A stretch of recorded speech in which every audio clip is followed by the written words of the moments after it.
Polisi menggeledah 13 lokasi untuk mengusut 3 kasus dugaan korupsi. Salah satu lokasi penggeledahan berada di sebuah kafe dan money changer di kawasan Cipete, Jakarta Selatan.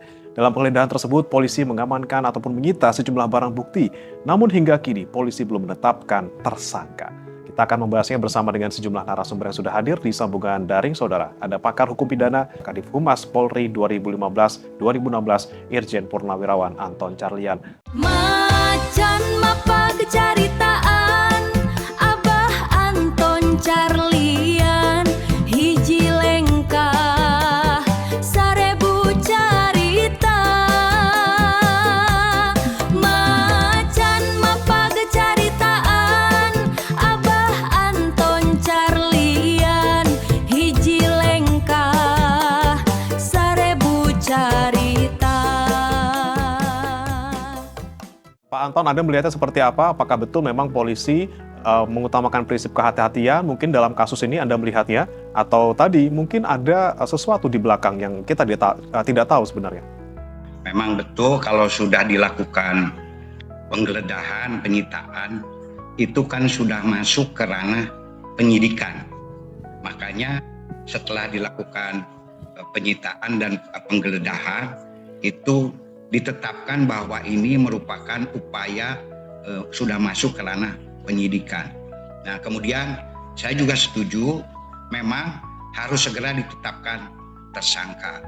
Namun tersangka ini jangan terjebak bahwa calon tersangka sudah jelas ada, bukan hanya individu tetapi juga kan komunitas, PT juga bisa. Nah, di sini kan sudah ada PT AS dengan PT CBS. Ini juga calon tersangka, cuman tersangka individunya itu sendiri ya belum diumumkan. Karena memang untuk menetapkan tersangka ini kan ada juknis reserse, itu melalui beberapa tahap yang kadang-kadang tidak diketahui oleh umum. Misalkan begitu kita ada satu perkara, pertama kali itu harus ada analisis kasus dulu. Nah, setelah ada analisis kasus, baru setelah ini kita periksa kelengkapan administrasinya. Kayak kemarin, kan itu penggeledahan. Kalau di dalam saat terdesak, mendadak, waktu darurat kan tidak perlu ada izin dari pengadilan.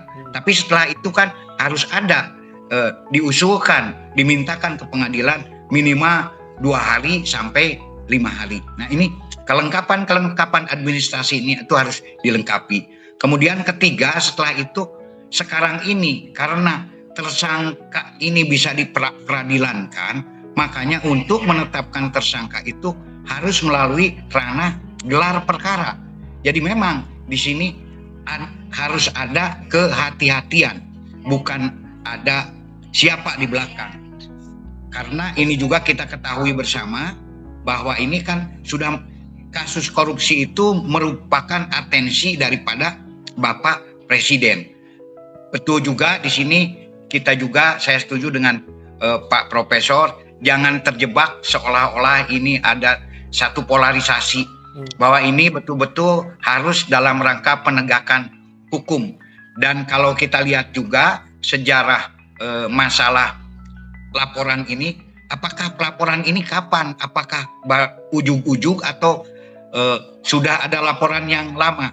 Menurut informasi yang didapat, ternyata laporan ini sudah ada sejak tahun 2020 yang dilaporkan di Polda Metro dan juga dilaporkan di Mabes Polri. Makanya kedua-duanya bersikap gitu kan. Jadi ini dasar laporan pun juga harus menjadi satu dasar kan dana-dana tersebut. Dan biasanya dana tersebut, faktor yang keduanya itu adalah adanya layering, ini adalah pemisahan. Jadi dipisah-pisahkan.